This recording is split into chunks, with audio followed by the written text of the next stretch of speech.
It's JC1424 once again with NASCAR Thunder 2004. In this episode of our rookie season in career mode, we are going to be completing race 20 of 36, which is going to take place at my favorite track in NASCAR these days, Pocono Raceway, for the Pennsylvania 500. In the last episode, with Dale Reynolds' paint scheme as well, we went to New Hampshire for the first time, the Magic Mile. And the magic was me blowing my fuel cell on lap 19 right after taking a pit stop and making a wedge adjustment that caused the back of the car to be extremely tail happy. I regret that. I should have just left it as it was and just fend for myself on the default setup that I was running on, I think. But, yeah, I caught myself in a bad place. Not really, just because we were on worn equipment, so as soon as that race was over, we put it into the shop. And plus, we're still in the top 30 in points, and we're still meeting all of our sponsorship expectations because their average is otherwise. Now, the weirdest thing about all that, just because I got a DNF, Robbie Gordon won the race. It's like anytime I don't finish the race, someone stupid wins. Yeah, Robbie Gordon was stupid, by the way, in case you didn't know. Whatever. It also helped Tony Stewart. He's now 44 points behind Dale Earnhardt Jr. If only he could just clear the whole freaking gap and take the lead, make that comeback I've been waiting for. You scroll down here, here's the proof that we're in 30th place. I mean, well, I take my word for it anyway, but there it is. Jeff Green got past us, Johnny Benson, I think Kenny Walsh. We were in 27th whenever we went into New Hampshire. Last time we went to Pocono, we finished in 26th, but that could have not happened without the help of Jack Sprague, who dumped me, splitting the race in half in terms of pit strategy. Going into this one, David Green don't like me and Jamie McMurray don't like me. I mean, they're not going to be willing to hit me or anything like that right off the bat, but they are going to give me a tough time, and these are drivers I usually compete with very often. You hear all these freaking soundtracks playing in the background really quickly. I mean, I've already heard like 3 freaking songs since I started the video. We went to the garage and this stuff came out. We're going to be using this chassis in the race we're about to do, 54, 55, 69. Then you got this engine, 57, 55, and 66. So it's good on power and efficiency, or it's okay, it's not good. We went from bad equipment to okay equipment, so we should be able to run okay. Now, if Jack Sprague does something stupid again, we should run good, I think. I don't know. And then you got the body, which really hurts me when it comes to downforce and drafting because I haven't put that many upgrades in just yet. It's not that small of a difference with the ratings of other stuff, but still it's the lowest, and I really need to start paying attention to that. After this race, we're going to have 1 race left until the chassis shop arrives. Really excited for that. More tire grip, and then you got the tire wear. Tires could last longer once we get the other thing in for the chassis. You got the sponsorship. Yeah, we're meeting all expectations. Average finish is still good. Secondary, we started in 27th whenever we went to that race, so that actually helped it nonetheless. You figured it'd be bad just because the whole race was just awful, but we did start where we needed to. And we're still in the top 30 points. So, yeah, I was trying to say that I caught myself at a good time to just freaking destroy the car. And in the beginning of the video I said I caught myself at a bad time not, and it sounded stupid because I'm stupid and that's how I talk. But yeah, we're using Dale Reynolds' paint scheme because Pocono is one of his home tracks, just like New Hampshire. I decided to do both Pocono races with his paint scheme this season. So we'll click select all the equipment that we're going to be using. We'll get to qualifying at Pocono. Let's see if I can qualify as high up as I did last time. We're basically running this race on the same setup that we ran the last Pocono race with, which was apparently 16 PSI and 0 turns of wedge, you know, right in the middle. But I decided to turn it up by 2 on the tire pressure just because I felt like our tires were wearing down a little too quickly whenever we came here, so that should help me out in the long run. And to be honest, I think it is for the best if I should have left it on like 16 PSI, maybe put it on like 15 just so I had tons and tons of grip for my short run car, which is, you know, qualifying what you would want. It's kind of like do the same thing you do with grill tape for qualifying or whatever, but no, I'm just not doing that. I didn't think about it. Had 15 freaking PSI and then a regular amount of wedge just so that the tires, you know, have really short lifespan just for qualifying. I mean, would that be legal? I can't imagine why it wouldn't be, but okay, how was that first lap time? I kind of underdrove maybe turn 2, maybe turn 3. I think I more underdrove turn 3 though. 19th. Can I get the pole? I mean, that was the out lap, so I mean, I'm just saying, can I get the pole? Starting 19th is not that much of a good thing. Well, I mean, to be honest, starting 19th is kind of better than starting somewhere like 5th. I mean, it helps out the qualifying average, but I'm quite positive that will be managed throughout the rest of this contract. But if I start way up front, I have to deal with getting passed by cars all race long, which is, we're not going to lie, getting passed by cars is dangerous because not many people are used to getting passed. They're used to making passes in video games. Now, if you suck hard enough, you can get used to getting past, but that's just not me.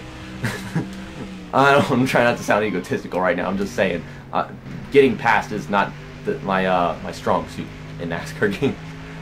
I don't think that lap time was that much better, but it might have been. What do we get?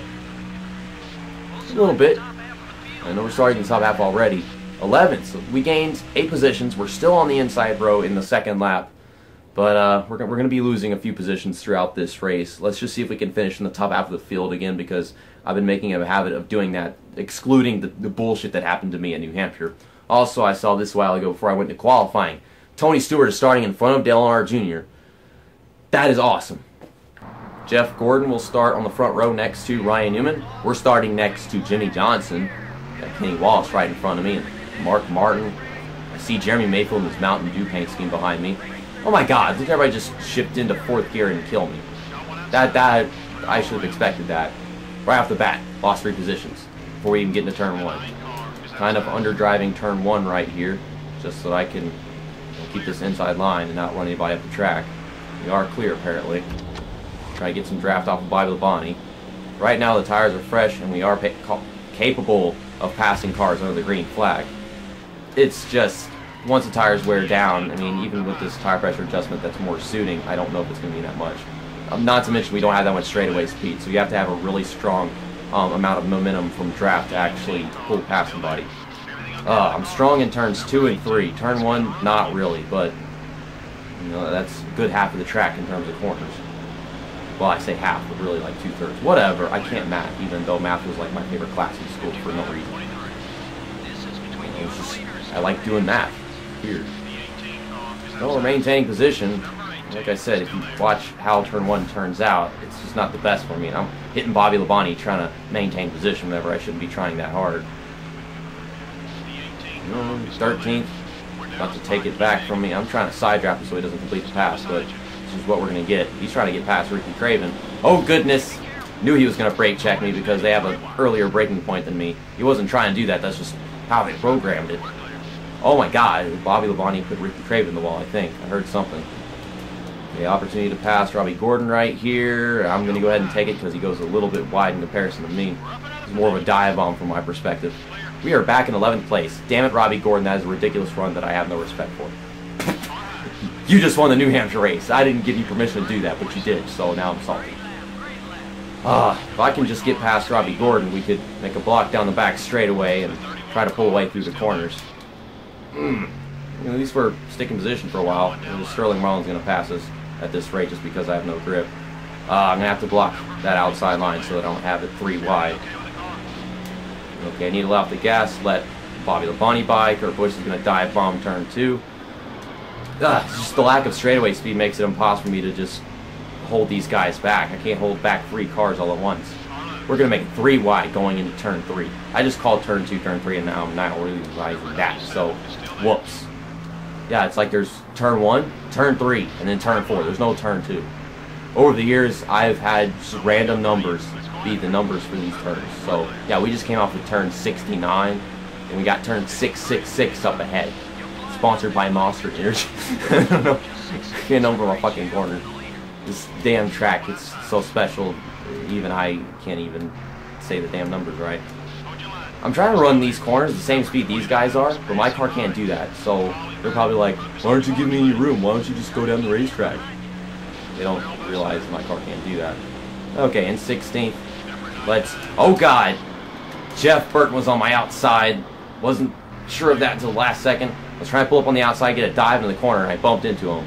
That could have been a massive fucking wreck. It would have been a flashback to 2015 whenever I first started YouTube, to be honest. But, jeez, I could have crashed in the wall. I could have spun. I could have gone flipping. I could have killed Jeff Green again because that was awful in 2015. But, no. I made quite the save. And I lost, like, 1 position, but still. And Jeff Burton, he's not that pissed off about it from what I can see. I think someone else has got the little indicator, the red indicator at the bottom of the screen right now. I don't think that's Jeff Burton, to be honest. Okay, 17th. It has only been 5 laps. I don't think it's been 5 laps. I think it's been like 200 laps. Yeah, I mean, I'm exaggerating. Still, it feels like this race ain't going by fast enough with all the crap. Freaking hell I'm going through. That's not helping my case. Jay McMurray was already pissed off, but I'm trying to have enough room to dive into the corner and put up some kind of fight. Robbie Gordon got back around me because of Jeff Burton, so we're just going to pass him going to turn 3 right here. Hey, look, I got the number of the turn right. Slide job. Just slam the brakes in front of him, slow up. And go up to the top so he doesn't carry his run down the straightaway. Now we got to block Robbie Gordon and Terry Labonte. Thing is, whenever you try blocking someone here, they keep going down and down unless you show them that you're committed to that block. Like, you can't just slowly block them. You have to be very committed to it. You have to be aggressive. You can't just, like, be lenient about your blocks, because then they just decide they're going to dive on the corner. That's what happened with Jack Sprague last time. I edged him off the freaking track. To pretend like it was not my fault. I mean, he was the one that drove down there, but still, it's just how they're programmed. You have to acknowledge that. Jerry Nadeau, oh my god. Trying not to dive underneath Terry Labonte, but Jerry Nadeau over here is getting underneath me, and oh my god, so many freaking cars rolled back there. 3 wide behind me. This just can't not be exciting. It's Pocono. Please be boring so that I can just take a breath. Please. I can't believe I haven't spun at this point. I'm sliding through turn 2, and then a lap ago I was sliding through turn 2. Well, I mean, that was 2 laps ago, but whatever. They're taking me, they're splitting me in half like a banana. I don't like this. We are in 21st place. This is like the furthest back that I could possibly be, and managed to still finish in the top half of the field. I'm not trying to hit you, Jay McMurray. My car doesn't turn whenever I tell it to. It only does whenever it wants to. Okay, he's going to hit me right here. You going to hit me again? Hit me again. I know you want to. Okay, he didn't feel like it. Okay, going the brakes early for turn 2, letting by like freaking 3 cars. See, now we're starting to really lose positions because my tires just can't hold up that long. It has to be the tire pressure, but it's just, if I turn up the tire pressure anymore, we wouldn't have any grip to begin with. I mean, I don't know like what kind of balance I want whenever it comes to tire pressure. To begin with, I just need that chassis shop to come in so I can make upgrades so these tires just last longer in the long run, whether or not the freaking tire pressure is what it is. 25th place. I'm still higher than where I finished last time when he came here, so pit crew, please help. You know, these guys, they like to pit early whenever you come to this track, and you get a caution or whatever like you did last time because of me, then they'll go pitting on my freaking 18 of 20, which is just ridiculous. And man, Pocono races are long. Jeff Green is behind me. He wants to dive bomb turn 2. Fine, dumbass. It's all over the damn place just trying to keep him from doing that. And he couldn't complete the pass, so I'm just going to shove him back behind me because he's not very capable of doing that. Okay, they're making contact up there. I don't know why. Like, is someone trying to get down pit road or what? No, they're just being aggressive, fighting for 24th place or whatever it is. I wouldn't say 24th, maybe like they're all fighting for 22nd or something. I don't know like when I should make a cut. Should I let Jeff Green behind make a cut, or if I should just keep trying to hold him back and then make a cut, or just never do it at all? I don't know, because making the video too long, and it's really just been me getting past and trying not to and failing miserably. Blocking 2 lanes, blocking 2 lanes. Oh my goodness.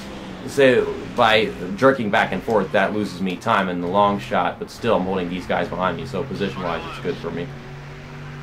These guys are probably all going to pass me during their pit stops at the same time. Now they're all 3 wide behind me. Jeff Green is just right there behind me going to turn 3 yet again. How much longer can I do this before I get myself wrecked? I've been getting almost wrecked all race long. Did I seriously just have to shift into 3rd gear because I overdrove turn 2? I'm a little embarrassed, but at the same time, I have to give myself credit. It's just, well, not credit, but give myself some leeway concerning the fact that this car is just that bad. Is Wardburger going to try forcing me down pit road? Yep. And he's going to blame me for it, isn't he? No. I didn't get a thing on the side of my screen saying, JC1424, you're an asshole because I'm Will Burton and I'm not in your pit road. Yeah, like, I was honestly expecting something, but I don't know. Well, I'm going to take my pit stop at the end of lap 11.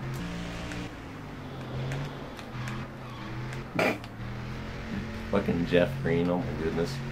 So desperate to make a pass before he takes his pit stop or something, I don't know. Okay, slow down to 70, not too early though, don't speed in. Okay, good pit road entry, we're in 19th place. Let me guess, we're gonna come out like fucking 30th or something. 4 tires, repair damage. I mean, I don't need to repair damage because obviously it's not gonna affect it at all. Full tank of fuel, and gonna turn the tire pressure up to 20 psi just so that these last a little bit longer. I don't even know if this was necessary because our second run is going to be shorter than our first one, but just because we're on lap 12 now. We did okay. I can't believe we did okay, just considering I was almost getting wrecked like 3 times, making some way too aggressive blocks. Of course, it's on drivers being way too aggressive, trying to pass me in ridiculous places. Okay, I keep forgetting to like take my finger off the freaking right analog stick. You know, I said 30th place. We're in 37th place. Hate myself for not estimating like the worst possible thing, because I honestly thought it would be better than that. I didn't think it was going to be this bad. Yet, we're right behind drivers who haven't pitted yet, like Dale Jarrett and Jimmy Johnson's behind us, but he's like lap ahead, of course.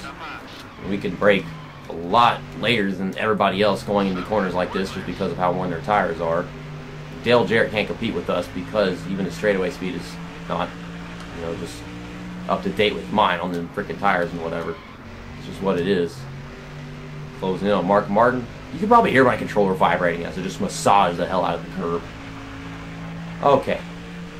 How many positions am I going to gain this time by? Can I still please be in the top 30? I would really appreciate that. What am I going to get? What am I getting? And 34th. That's 33rd. That's Jeff Green. So that's the guy I was battling a while ago. Of course, he's at the bottom of the corner whenever I get there. I was hoping I would get there just before him, but I know we can get back around him because I'm the better driver. I mean, my equipment's worse than his, but I'm still that much better than them, apparently. And once my equipment is just the slightest bit better, I'll kick his ass. But right now, I get him just by how good I am at taking these freaking corners. I'm just not underestimating my car, you know, thinking that it can turn just all perfect and shit. Now that Jeff Green wants to block me, go figure. Not surprised. I was doing the same thing. But there we go. Now, just accelerate off of turn 3. We're in 33rd place. We still have cars pitting. Can I be in the top 30? We were in like 25th before pit stops began, so be surprised. 32nd. Really? 32nd? Jeff Green, don't pull a jack spring. I mean, I don't know if it'd be a good thing or not because it would destroy my tires, and everybody's already taken their pit stops, so I have no clue. No. I'm going to hold you back for the remainder of the race. That doesn't sound like a smart idea, but I'm not a smart person, so go figure. I think we can catch up to this black car up here. It might be like Jerry Nadeau or something. Just get the brakes right for turn 2. And we are closing in fast. And once I get this Jerry Nadeau believed to beat car, pretty sure we'll be done with Jeff Green just because of how we're using the track. We are catching like several cars immensely. Everybody's slowing down. Kevin LePage, whoever he did. Johnny Benson. That is good for us because he's one of our main competitors. So we just gained like 3 positions because of that. This is a lucky day in comparison to New Hampshire. Everybody's slowing down. I'm like, what the hell is going on up here? And it's like because of the freaking overheating driver, Johnny Benson. Well, I mean, it sucks for him, but it's Pontiac last season. That's why they couldn't stay in NASCAR, because they were just underperforming, apparently. Even though they got a championship like a year before they left the sport, I think. With Tony Stewart, right? Okay, we're in 28th place. I like it. Let's try to keep it. Don't get on the brakes too late for turn 2. Golly, I don't mean to dive down that far into the corner. Now we're closing in on what I believe to be Kenny Wallace. Let's see if we can do that. Man, I tried throwing this big old fucking block on Jerry Nadeau going off for turn 3. And he made this straightaway crossover. I don't know what the hell you would call it, but it's just because of the straightaway speed. And we were catching on Steve Park, and Kenny Wallace got away. It's probably because of tires, or I guess he's just that good on his fantastic equipment. Kenny Wallace can't use his equipment very well. You can see what happens whenever we get even the slightest bit good equipment. Then he's just going to be losing positions, and he's going to be losing one of them to us. But we've caught, not Jeff Green. Jeff Green's behind me. Steve Park. Oh my God, the massive confusion has arrived. I mean, we just lost 28th to Jerry Nadeau, and then we're going to get past Steve Park. And I don't think we're going to have to fight with Steve Park anymore because we were already catching him. Just hope that he gets stuck behind Jeff Green, falls off, and that's the last of him. I think the worst we could finish in this race is 29th. I should be able to hold back at least one of these guys. That is if Steve Park doesn't fall off. Jeff Green's going to do it. He's going to do it, and I have to let him. stupid fucking AI, damn Pocono dive bomb every corner they can possibly can. They can possibly can. That is my English. Okay, try to get his draft. I mean, by letting him buy cleanly, it drops the rivalry thing, even though it wasn't that high to begin with. It's only about like 2%, but okay, it's time to breaking point, right? I'm not paying attention. I'm just paying attention to the draft thing. I could pull back past him. Ooh, just gotta finish the corners well. We got a whole lap left. If I can pull back ahead of Jeff Green in one of these next 3 corners, then we find ourselves getting back in the 28th and finishing there. It's worse than we did last time, but considering last time we just got lucky with the caution and shit, it's still a blessing nonetheless, and I feel like I ran a better race all around. I ran a horrible race and benefited from it last time. That's what happened. Oh, 1 lap left of a pretty exciting Pocono race in my opinion. Okay, just don't lose him. We're already catching somebody else. Is that Jerry Nadeau that passed us earlier, like falling off on tires or something? I don't know. It's a black car. I think that's Jeremy Mayfield. What the hell? Why is Jeremy Mayfield not running well? I mean, he usually runs much better than this. Okay, let's... I think we get around him going into turn 3 in a bit. Oh Jesus! What are you doing, Jeremy Mayfield? You don't hit the brakes off the corner. I mean, you're all the way down at the bottom. He's throwing this stupid block. Oh, damn. No! Don't ruin my race! Don't ruin my race! You ruined my race by driving and blocking stupid! I'm gonna lose everything because of that! I'm literally going to lose everything. I have to turn around, blobbity blobbity, fucking blah. Fuck you, Jeremy Mayfield. That was stupid. That was stupider than that Dale Earnhardt shit that I actually approve of ages ago. Whatever! Whatever! Just whatever! Really! He drove like shit at the end of the race and then wrecked me in the process. He wanted to block. He wanted to spin me going to turn 3. He didn't want to give me in your room. I don't know. At least Tony Stewart won. What was I supposed to do? Was I supposed to run over that bottle of Mountain Dew? Was I supposed to just pretend like it was an opportunity and settle for whatever position I was already in? He brake checked me in turn 2. He ran me off the track going to turn 3. And then he dumped me. And that's just part of the physics engine. But still, a dump is a dump. And I had to finish in 41st place. We went from finishing 12th, 18th to finishing DNF 43rd, 41st. And I don't know how bad we have to finish tomorrow because we have to have a great week and we have to have an awful week. Well, now we're not reaching 2 of our contract expectations, I'm pretty sure. So, Tony Stewart just got his somethingth win of the season because apparently I'm only counting Dale Earnhardt Jr.'s wins. That was his 4th win of the season, and he is now 34 points behind Dale Earnhardt Jr., so that gained him 10 points on him. And Dale Earnhardt Jr. did finish in 2nd place. Where are we, like 32nd, 33rd place? No, we're still in 30th place. Okay, you know, forget about the Jeremy Mayfield stuff. How am I still in 30th place? Whatever. So, we're only missing on 1 sponsorship expectation. Let me guess, my average finish is, 27.4. I'm in disbelief that I am actually meeting all sponsorship expectations after that awful freaking race. I mean, the happiness is still going up because I'm meeting the sponsorship expectations, but, I'm still getting money because I'm having the bonuses with the... That's just... I'm surprised. I'm having the worst possible races and I'm still getting paid quite a bit for them. I guess they understand that it's the slump of the season for me. I thought we were having one earlier on the season, but this is a tragic week. Can it please just have some silver lining when we go to the Brickyard tomorrow? Stop additions, like I talked about at the beginning of the video. 1 race until the chassis shop arrives. The garage, 96 conditions, so we only used that up by 4%. I was expecting more because it just got freaking destroyed on the last lap in the final corner. That's also 96, and this is 95, of course, because this one just isn't as durable. It's the body, and the downforce and drafting is just as important at Brickyard as it is at Pocono. So, yeah, I'm really regretting my negligence of the body throughout the season. 85 happiness, 80 happiness, and 74 happiness. See, everything is still going up because somehow I'm still making it in the averages. But anyhow, tomorrow we're going to be using KCal Gaming's paint scheme at the Brickyard. That's just because, you know, he's a good friend of mine and I feel like I should use this paint scheme at a track that's very important to race at in the season. Even though this track doesn't provide great racing ever in NASCAR. That looked like it was going to be a 28th place finish. It wasn't a 28th place finish.